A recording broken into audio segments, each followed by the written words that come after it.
स्वागत है आप सभी का बड़ा बिजनेस के एक और brand new problem solving course में, जो है how to start a startup. एकदम सही समय पे आप इस कोर्स को देख रहे हैं।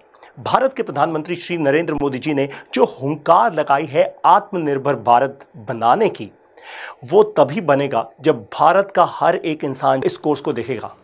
इस कोर्स में आपको मिलेंगे 24 ऐसे सीक्वेंशियल स्टेप्स, उसको इंप्लीमेंट करेंगे अपने जीवन में या अपने बिजनेस में, तो आपकी स्टार्टअप को सक्सेसफुल स्टार्टअप बनने से कोई नहीं रोक सकता। मेरा वादा है ये आपसे। देखिए, आपने एक लाइन जरूर पढ़ी होगी कई बार वेबसाइट्स पे, न्यूज़ वेबसाइट्स पे, that 95% of the startups they fail in India. ऐसा केवल इसलिए होता है क्योंकि ये जो 24 स्टेप्स इस कोर्स में आपको बताए गए हैं, बहुत सारे एंटरप्रेन्योर्स अपने जोश में आके इन 24 स्टेप्स को ना मिस स्टेप कर देते हैं। आप इस पूरे के पूरे कोर्स को बहुत ध्यान से इसलिए भी देखिएगा क्योंकि मेरे साथ बड़ा बिजनेस के प्रोफेसर मिस्टर संजय कथुरिया, इनको तो आप जानते ही हैं, आप में से बहुत सारे लोगों ने संजय कथुरिया जी को सराहा है। इनका कॉन्टेंट बहुत पावरफुल है। संजय कथुरिया जी ने इस कोर्स को मेरे साथ दिया है, और साथ में बड़ा बिजनेस की प्रोफेसर मिस समृति ग्रोवर, इन्होंने भी बहुत ही इनक्रेडिबल कॉन्टेंट शेयर किया है। अब क्योंकि ये इंट्रोडक्शन वीडियो है इस कोर्स की, तो मैं आपको कुछ इंपॉर्टेंट बताने वाला हूं। एक बहुत पावरफुल आपके साथ कॉन्टेक्स्ट सेट करने वाला हूं। देखिए, एंटरप्रेन्योरशिप जो होती है ना, वो दो प्रकार की होती है। एक होती है एसएमई, जिसको हम कहते हैं स्मॉल एंड मीडियम एंटरप्राइज। दूसरी होती है आईडीई, जिसको हम कहते हैं इनोवेशन ड्रिवन एंटरप्रेन्योरशिप। दोनों ही प्रकार की एंटरप्रेन्योरशिप वैल्यूएबल है। जो एसएमई होती है यानी स्मॉल एंड मीडियम एंटरप्राइज, वो रेवेन्यू फर्स्ट एंटरप्रेन्योरशिप होती है। यानी जब आप एक एसएमई की शुरुआत करते हैं, आप कोई फैक्ट्री डालते हैं, कोई मैन्युफैक्चरिंग यूनिट की शुरुआत करते हैं, या फिर आप अपना कोई छोटा सा काम स्टार्ट करते हैं, तो उस समय आप फंडिंग के बारे में नहीं सोचते, आप वेंचर कैपिटल के बारे में नहीं सोचते, आप ऐसे बहुत सारे स्टेप्स और नहीं सोचते जो आपको सोचने पड़ते हैं जब आप आईडीई वाले मॉडल में आते हैं, यानी इनोवेशन ड्रिवन एंटरप्रेन्योरशिप में आते हैं। इनोवेशन ड्रिवन एंटरप्रेन्योरशिप में जनरली पहले बहुत सारा पैसा बर्न किया जाता है। अब इसमें कुछ गलत नहीं है, ये इनोवेशन ड्रिवन एंटरप्रेन्योरशिप है।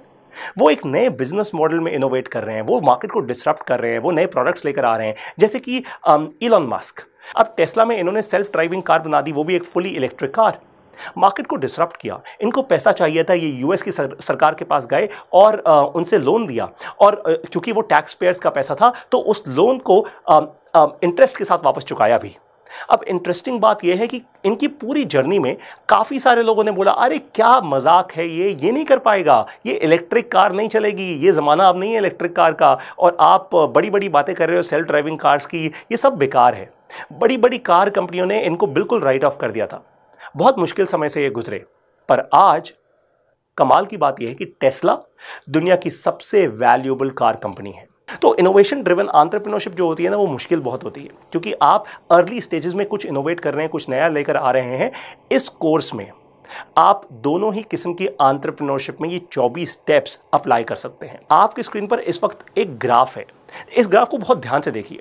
देखिए, जो एसएमई होता है ना, स्मॉल एंड मीडियम एंटरप्राइज, उसकी ग्रोथ बहुत लीनियर होती है। जो आईडीई होता है, उसकी ग्रोथ हमेशा, जिसको डॉक्टर विवेक बिंद्रा कहते हैं, एक जेकब की तरह होती है, कि पहले वो शुरुआत होती है, उसके बाद थोड़ा नीचे जाता है क्योंकि पैसा बर्न हो रहा है, काफ़ी इन्वेस्टमेंट जा रही है, बहुत दुख भरे समय होते हैं, और फिर सडनली एक बहुत तेज, एक मैसिव ग्रोथ कर्व आता है उसकी पूरी जर्नी के अंदर। ये ग्रोथ कर्व के कारण वो और भी ज़्यादा जॉब क्रिएशन करता है। आपको अब मैं वो 24 स्टेप्स बताने वाला हूँ। ऑफ कोर्स इन सभी स्टेप्स का एक्सप्लेनेशन आपको आने वाली वीडियोज़ में मिल जाएगा। First, market segmentation, beachhead market. Third, end user profile. Fourth, beachhead TAM, जिसको कहते हैं total addressable market. Fifth है persona. Sixth, life cycle use case. Seventh है higher level specs. Eighth है quantify value proposition. Ninth, next 10 customers. उसके बाद आता है define your core. फिर है chart competitive position. Determine the decision making unit. 13वां स्टेप है map customer acquisition process. 14th step है follow on TAM. 15वां स्टेप है डिजाइन योर बिजनेस मॉडल। 16वां स्टेप प्राइसिंग फ्रेमवर्क। 17वां स्टेप है एलटीवी यानी लाइफ टाइम वैल्यू। 18वां स्टेप है मैप योर सेल्स प्रोसेस। इससे पहले मैंने बात की थी map the customer acquisition process, अब बारी आई है मैप योर सेल्स प्रोसेस की। 19वां स्टेप है जिसको हम कहते हैं कोका। आपने डॉक्टर विवेक बिंद्रा की और भी बहुत पावरफुल वीडियोस देखी होंगी इस टॉपिक के बारे में। ये है कॉस्ट ऑफ कस्टमर एक्विजिशन। 20वां स्टेप है आइडेंटिफाई की अजम्पशंस।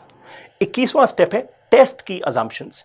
22वां step define minimum viable business product. 23वां स्टेप है show the dogs that they will eat their own dog food. मैं एक्सप्लेन करूंगा इसको। एंड 24वां स्टेप है डेवलप अ प्रोडक्ट प्लान। अब बारी आती है इन 24 स्टेप्स को क्विकली समझने की। मैं सारे 24 स्टेप्स आपको नहीं बताऊंगा, बट मैं आपको क्लासिफाई कर देता हूं इनको 3 डिफरेंट पार्ट्स में। सबसे पहला पार्ट है कस्टमर की अंडरस्टैंडिंग। देखिए, पहली कुछ वीडियोस जो आप देखेंगे इस पूरे के पूरे कोर्स में, वो केवल और केवल कस्टमर अंडरस्टैंडिंग के अराउंड ही है। क्योंकि देखिए, जब आप अपने कस्टमर के बारे में जान जाएंगे ना, फिर आएगा दूसरा स्टेप कि अब आपका जो प्रोडक्ट है, जो सोल्यूशन है या जो सर्विस है, क्या वो सही है, क्या वो सटीक है, क्या वो एकदम कस्टमर की वो बर्निंग प्रॉब्लम को सॉल्व कर पा रहा है या नहीं। और फाइनली आता है तीसरा स्टेप कि अब जब मान लीजिए आपने कस्टमर को अच्छे से समझ लिया, आपने अपना प्रोडक्ट सर्विस या सोल्यूशन को लॉन्च कर दिया, फाइनली अब आती है स्ट्रैटेजी कि आपने कुछ अजम्पशंस बनाई, आपने अपना बिजनेस प्लान बना लिया, आपने cost of customer acquisition cost calculate करना शुरू कर दिया। फाइनली अब आपका प्रोडक्ट तैयार है, अब आप उसको मार्केट में लेकर जाने वाले हैं। तो ये जो 3 लार्जर सेक्शन है, इसमें ये पूरा का पूरा कोर्स डिवाइड किया गया है। ध्यान रखिए, कस्टमर पे इसलिए ज़्यादा से ज़्यादा फोकस किया जाता है क्योंकि अल्टीमेटली कई बार ना एंटरप्रेन्योर्स क्या करते हैं, वो इतने पैशनेट होते हैं, वो कहते हैं जो मुझे पता है सही पता है। तो अजम्पशंस बहुत होती हैं, हंच बहुत होते हैं। हंच का मतलब होता है कि आपके अंदर एक ऐसी स्ट्रांग आवाज़ आती है कि भाई जो मैं कर रहा हूं ना एकदम सही कर रहा हूं, बिल्कुल सही चीज़ है ये। और सडनली फिर आप मार्केट में जाते हैं और धक्का लगता है क्योंकि आप तैयार नहीं होते, आप अपने कंपटीशन को नहीं समझते, आप मार्केट के डायनामिक्स को नहीं समझते, और फिर धक्का लगता है। फिर आप काफ़ी सारा पैसा खर्च करते हैं, काफ़ी फेलियर्स होते हैं, हो सकता है उसके बाद भी आप सक्सेसफुल हो जाएं, ऐसी बात नहीं है। पर आपको ध्यान रखना है कि इन तीनों सेक्शंस के अराउंड आप इन 24 वीडियोस को बहुत ज़्यादा अच्छे से देखें। अब देता हूं आपको एक इनक्रेडिबल बोनस। आपको 6 बड़ा बिजनेस के बिलियनियर प्रोफेसर्स ने भी समझाया है how to start a startup. Billionaire professors आपको बताएंगे, बहुत सक्सेसफुल लोग आपको बताएंगे कि किस तरीके से उन्होंने स्टार्टअप किया। आपको बहुत सारी इनक्रेडिबल नॉलेज मिलेगी, बहुत सारा कॉन्फिडेंस मिलेगा। देखिए, स्टार्टअप करने के लिए ना 3 तरीके होते हैं। एक होता है आइडिया, दूसरा टेक्नोलॉजी, और तीसरा पैशन।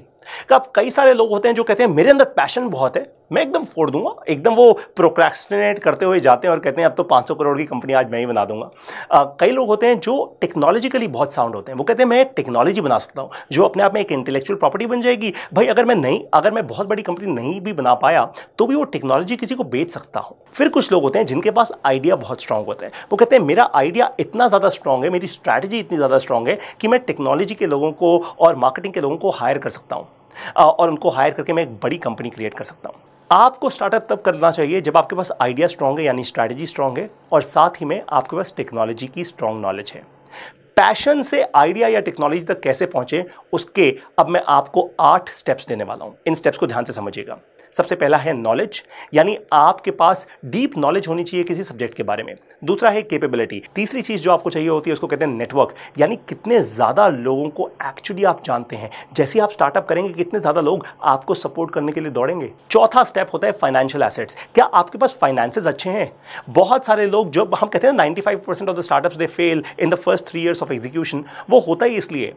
5वां स्टेप है एस्टैब्लिश ब्रांड। क्या आपके पास ऑलरेडी कोई एस्टैब्लिश ब्रांड है? क्या कुछ ऐसा है जिसके ऊपर आप कुछ बिल्ड कर सकते हैं? अब हो सकता है आपका अपना ब्रांड ना हो सकता है आपके कोई को फाउंडर हो जिसका खुद का अपना एक बड़ा ब्रांड हो, या आप किसी के साथ पार्टनर कर लें जिनका एक बड़ा ब्रांड हो। तो ध्यान रखिए, अगर वैसा कुछ है तो आपके पास एक एडेड एडवांटेज हो जाएगी।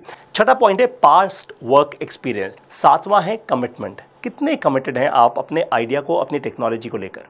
8वां और आखिरी स्टेप है फाइंड अ फाउंडिंग टीम। देखिए, स्टार्टअप करना ना एक लोनली जर्नी नहीं है, ये कभी भी नहीं हो सकती। बहुत सारे ऐसे इंडिविजुअल फाउंडर्स भी हैं जो खुद अपने आप में फाउंडर्स हैं, बट वो फिर अपने साथ एक बहुत स्ट्रांग मैनेजमेंट टीम सेटअप कर लेते हैं। तो ये 8 स्टेप्स का इस्तेमाल करके आप एक्चुअली बढ़ सकते हैं पैशन से आइडिया या टेक्नोलॉजी की तरफ।